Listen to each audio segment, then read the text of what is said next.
से उम्मीद करता हूँ बढ़िया होंगे भाई। आज की क्लास में हम अपने 10 क्वेश्चन लगाएंगे। जैसे कि मैंने कहा कि भाई पेपर में आपको सिलेक्शन लेना तो हर दिन आपको 10 सवाल लगाने हैं बस, और ये सवाल वो लगाने हैं जो आपके प्रीवियस ईयर में आए हैं और हर साल पूछे जाते हैं। तो आज की क्लास में भी हम लोग ये सारे क्वेश्चंस लगाएंगे और वो मोस्ट इंपॉर्टेंट सवाल हैं, और ये ऐसे सवाल नहीं है, ये वो सवाल हैं जो आपके प्रीवियस ईयर में आए हुए हैं। तो चलिए शुरू करते हैं आज की क्लास। और ये पेपर जो है बहुत ही आसान होता है, लेकिन हाँ यहाँ पे कंपटीशन थोड़ा हाई है। क्यों कंपटीशन हाई? इसलिए है क्योंकि यहाँ पर बहुत सारे बच्चे बैठते हैं और लिमिटेड आपकी सीट होती हैं, केवल 80 सीट होती हैं। तो उसको निकालने के लिए आपको क्या करना होगा? कंटिन्यूअस लगातार ईमानदारी से आपको प्रैक्टिस करनी है, तो आपका 100% सिलेक्शन होगा। तो चलिए शुरू करते हैं आज की क्लास में। ये सारे क्वेश्चन हम लोग लगाने वाले हैं। क्वेश्चन को पहले ध्यान से समझना, पढ़ना और तब जाके इसको शुरू करना। क्वेश्चन नंबर 1 है आपका। इसमें कहा गया है रुपए 5 के 6 की दर से केले खरीद कर रुपए 6 के 5 की दर से बेचने पर कितने प्रतिशत लाभ होगा। तो यहाँ पर अगर हम कॉस्ट प्राइस की बात करें तो कॉस्ट प्राइस में क्या कह रहा है? रुपए 5 के 6 की दर से केले खरीदे, यानी कि यहाँ पर 6 केले जो खरीदे जा रहे हैं, ये 6 केले 5 रुपए के खरीदे गए हैं। और फिर ये क्या कर रहा है? खरीद कर रुपए 6 की दर से 5 केले, अब ये 5 केले बेच देता है कितने के? रुपए 6 के। अब बच्चे यहाँ पर कंफ्यूज ये है कि आपको पता नहीं चल रहा कि प्रॉफिट हुआ है कि लॉस, क्योंकि यहाँ पर केलों की संख्या भी अलग है और मूल्य की संख्या भी अलग है। तो आपको क्या करना है? यहाँ पर केले की संख्या को समान बना लेते हैं। केले की संख्या समान कैसे बनेगी? तो दूसरी बार में केले की संख्या यहाँ पर 5, इसकी गुणा ऊपर कर दीजिए दोनों तरफ। तो ये क्या होगा? 5 छंग 30 केले हो जाएंगे 25 रुपए के, यानी कि 30 केले 25 रुपए के खरीदे, और ऊपर जो केलों की संख्या थी वो 6 थी, ऊपर वाले केलों की संख्या से नीचे गुणा कर दीजिए दोनों तरफ। तो दोनों तरफ गुणा करने पर इधर 30 केले हो जाएंगे और इधर आपका 36 रुपए हो जाएंगे। कुल मिलाकर कहने का मतलब ये है कि आपको केलों की संख्या को बराबर करना है। बराबर करने के लिए जिससे भी गुणा कर रहे हैं वही गुणा आपको इधर करनी है। अब क्या हुआ कि यहाँ पर 30 केले खरीदे कितने के? 25 रुपए के, और 30 ही केले बेच दिए 36 रुपए के। तो आपको बिल्कुल सीधा सीधा नजर आने लगा होगा किसको लाभ हुआ कि हानि। देखो यहाँ पे कॉस्ट प्राइस हो गया कितना?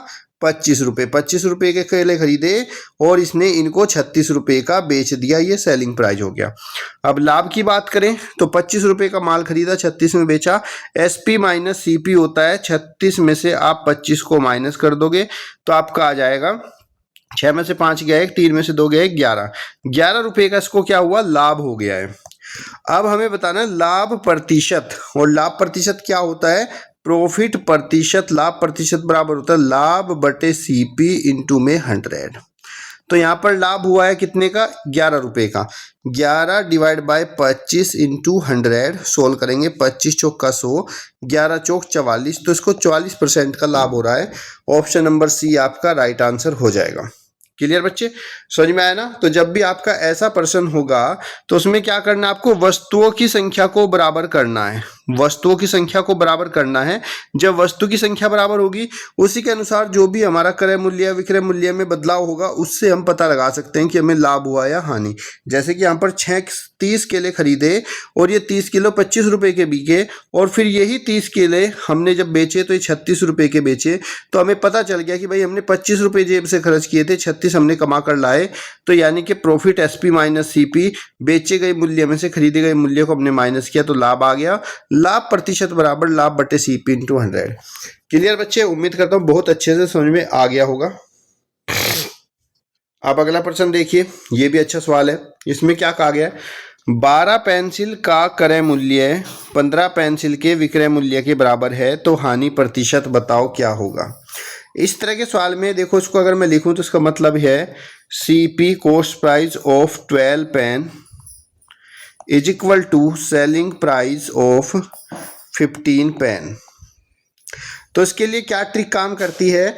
जो यहाँ पर हमारा सेलिंग प्राइस के साथ में पेनों की संख्या लिखी हुई है, इसको आपको कॉस्ट प्राइस मानना है, क्रय मूल्य। तो क्रय मूल्य मान के चलिए 15 रुपए है, और जो कॉस्ट प्राइस के साथ पेनों की संख्या लिखी हुई है, ये जो पेनों की संख्या लिखी है कॉस्ट प्राइस के साथ, इसको आपको विक्रय मूल्य मानना है, सेलिंग प्राइस मानना है 12 रुपए। ठीक है, बहुत ही सिंपल सा तरीका है कि जो क्रय मूल्य के साथ वस्तु रखी है वो आपका कॉस्ट प्राइस होगा और जो विक्रय मूल्य के साथ वस्तु रखी है वो आपका सेलिंग वो क्या कॉस्ट प्राइस हो जाएगा। अब यहाँ पे हम इसको सोल्व करेंगे तो कॉस्ट प्राइस है 15, विक्रय मूल्य है 15 और विक्रय मूल्य है 12। तो हम यहाँ पे लिखेंगे क्या हुआ, हानि, लॉस। कितना, 12 में से 15 में से 12 को माइनस कर देंगे, 15 माइनस 12 आपका 3, तो 3 रुपये का इसको लॉस हुआ। लॉस प्रतिशत बराबर होता है loss upon CP into 100। Loss हुआ है 3 रुपये का, कॉस्ट प्राइस क्रय मूल्य है 15 रुपये और इंटू में हम 100 कर देंगे। सोल्व करेंगे, 3 पंजे 15, 5 से 100 कटेगा 20 बार, तो इसको 20% की हानि हुई है। ऑप्शन नंबर आपका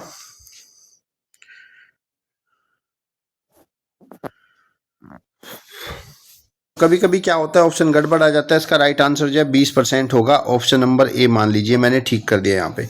क्लियर बच्चे, समझ में आया? कोई डाउट हो तो पूछ लेना। अगला प्रश्न है, एक व्यक्ति अपने सामान पर उसके क्रय मूल्य से 40% अधिक अंकित करता है तथा अंकित मूल्य पर 40% बट्टा भी दे देता है, तो उसका हानि या लाभ प्रतिशत क्या होगा? देखो, जब हम वस्तु के क्रय मूल्य पर समान रूप से प्रतिशत को बढ़ाते हैं, और बट्टे का मतलब जब हम उसी प्रतिशत से उसको हम कम कर देते हैं, तो ऐसी कंडीशन में हमेशा हमें हानि होती है। और ये हानि किसके बराबर होती है? ये बढ़ाया गया मान और जितनी हमने छूट दी उसकी गुणनफल डिवाइड बाय 100 के बराबर होती है। इसको हल करेंगे, दोनों जीरो से दोनों जीरो कट जाएंगी, 4 चौक 16, तो इसको 16% की हानि हुई है। ऑप्शन नंबर ए आपका राइट आंसर हो जाएगा। क्लियर बच्चे, ये ट्रिक ध्यान रखना कि जब भी कभी आपको जितना प्रतिशत मूल्य हम बढ़ाते हैं उतना ही प्रतिशत मूल्य अगर हम कम कर रहे हैं, बट्टे का मतलब होता है डिस्काउंट देना, कम करना, तो ऐसी कंडीशन में हमेशा हानि होगी। और ये हानि बराबर होगी आपकी बढ़े हुए प्रतिशत वैल्यू और घटी हुई प्रतिशत वैल्यू की मल्टीप्लाई डिवाइड बाय 100। वैसे इसको हम एक दूसरे तरीके से भी कर सकते हैं, वो भी मैं आपको बता देता हूँ। जो सेकंड मेथड है वो इस तरीके से है कि मान लीजिए ये वस्तु का जो कॉस्ट प्राइस था वो आपका 100 रुपीज़ था। ये वस्तु कितने की थी? 100 रुपये की थी। लेकिन आपने इसके ऊपर जो मार्क किया, प्रिंट किया प्राइस, वो 40% अधिक कर दिया। 40% का मतलब 100 रुपये तो मूल्य पहले था, 100 में 40 बढ़ा दिया 100 का, तो ये मूल्य आपका 140 रुपये कर दिया। 100 इसलिए मानते हैं कि 100 का जो भी परसेंट वैल्यू निकलती है वो सेम ही रहता है। अगर 100 का 40% बढ़ाया तो 100 का 40% 40 ही होता है, इसलिए 140 रुपये इस पर प्रिंट कर दिया। अब बात आती है बट्टे की, डिस्काउंट की। तो डिस्काउंट कितना किया है? 40%, यानी कि इसको बेचेगा कितने का? सेलिंग प्राइस हो जाएगा आपका 40% का डिस्काउंट दिया है, मतलब कि इसके ऊपर लिखा हुआ मूल्य 140, 140 में से माइनस करेंगे 140 का 40%। हल करेंगे इसको, 0 से 0 कैंसिल हो गया, ये आपका हो जाएगा 140 माइनस 14 चौके 96, 14 चौके 56 सॉरी। अब 140 में से हम 56 माइनस करेंगे, 56 माइनस करने पर हमें मिलेगा यहाँ पर 84। तो अब ये देखो, ये जो वस्तु थी वो 100 रुपये की थी। वस्तु कितनी की थी हमारे पास? 100 रुपये की, लेकिन हमने इस वस्तु को बेच कितने के पाए? 84 रुपये की। तो कॉस्ट प्राइस आपका 100 था और हमने इसको बेचा कितने का? 84 रुपये का बेचा। 100 में से 84 माइनस करेंगे तो हमें हानि हो जाएगी कितने की? 16 की। अब जब हम 100 पर कोई भी प्रतिशत वैल्यू निकालते हैं वो सेम ही रहती है, तो 100 में से हानि कितने की हुई? 16 की, तो यानी कि 16% का हमें हानि हो जाएगी। आप ऐसे भी इसको कर सकते हो। 1 दर्जन अंडों का मूल्य 48 रुपये है, तो 10 अंडों का मूल्य क्या होगा? यहाँ पे लिखा है 1 दर्जन। 1 दर्जन, 1 डजन का मतलब होता है 12 अंडे, ठीक है। तो हम यहाँ पे कहेंगे कि 12 अंडों का जो मूल्य है वो हमारा है 48 रुपये। तो 1 अंडे का मूल्य निकाल सकते हैं। 1 अंडे का मूल्य हो जाएगा 48 डिवाइड बाय 12, 12 चौक 48। तो 1 अंडा जो हमें मिल रहा है वो 4 रुपये का मिल रहा है। हमें बताना है 10 अंडों का मूल्य क्या होगा, तो हम लिखेंगे 10 अंडों का मूल्य। जब 1 अंडे का मूल्य हमें पता चला है 4 रुपये, तो 10 अंडों का मूल्य हो जाएगा 10 × 4 = 40। तो 10 अंडों का मूल्य हमारा 40 रुपये हो जाएगा। ऑप्शन नंबर 1 आपका राइट आंसर। इस तरह के सवाल करते हैं तो इन सवाल में हमें ध्यान रखना होता है किस यूनिट में दे रखा है और किस में पूछ रखा है। देखो यहाँ पर अंडों का जो मूल्य है वो दर्जन के रूप में दे रखा है, और जब हमसे पूछा है वो क्वांटिटी के रूप में पूछ लिया, तो हम पहले दर्जन को क्वांटिटी के रूप में बदलेंगे, यानी कि एक दर्जन में कितनी होती है, टोटल 12 यूनिट होती है। तो इसका मतलब यहाँ पे एक दर्जन का मतलब हुआ 12 अंडों का मूल्य है ये। तो 12 अंडों की मदद से हमने एक अंडे का मूल्य निकाल लिया, फिर एक अंडे की मदद से हमने जितने अंडे पूछ रहा है उसको निकाल लेंगे। अगला प्रश्न है,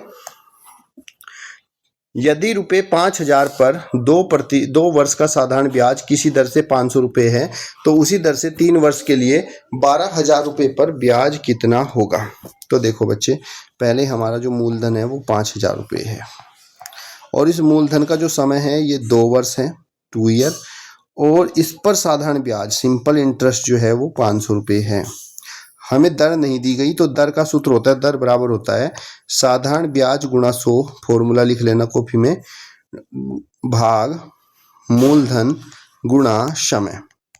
तो हमारा जो साधारण ब्याज है ये 500 रुपये है, मल्टीप्लाई बाय 100, मूलधन है 5,000 और समय है हमारा 2 वर्ष।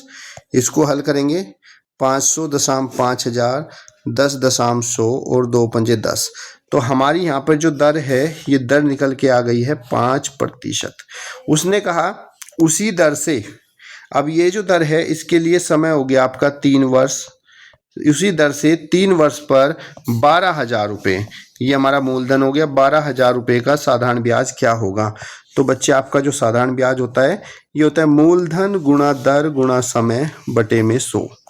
मूलधन हमारा है 12,000, दर 5% जो कि हमने निकाली क्योंकि उसी दर से इसने बोला था, और समय है 3 साल। भाग करेंगे 100 से, दोनों जीरो से दोनों जीरो मल्टीप्लाई, 12 पंजे 60 और 60 किया 180, और बची हुई एक जीरो इसके पीछे लगा देंगे, तो इसका टोटल मूल्य हो जाएगा 1,800 रुपये।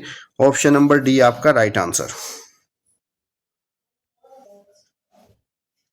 क्लियर है बच्चे? कमेंट बॉक्स में बताना मुझे आज की क्लास आपको कैसी लगी। इससे अगली क्लास में मैं आपको कराऊंगा ये बचे हुए सवाल, क्योंकि पहले आप लोग मुझे ये क्लास को अटेंड करके मुझे कमेंट बॉक्स में बताओ कि आपको यहाँ तक के सवाल समझ में आए कि नहीं, और साथ ही अगर आपको अगले सवाल ये आते हैं तो मुझे कमेंट बॉक्स में इनका आंसर जरूर दीजिएगा। और ये क्लास वो है जो आपको 100% सिलेक्शन दिलवाएगी, क्योंकि ये वो सारे क्वेश्चंस हैं जो टफ हैं या इजी हैं, लेकिन वो हैं जो आपके प्रीवियस परीक्षा 2024, 25, 23 में आए थे, और 26 में भी इनके आने के फुल चांसेस हैं, नहीं तो इनके जैसे तो आपको मिलेंगे ही।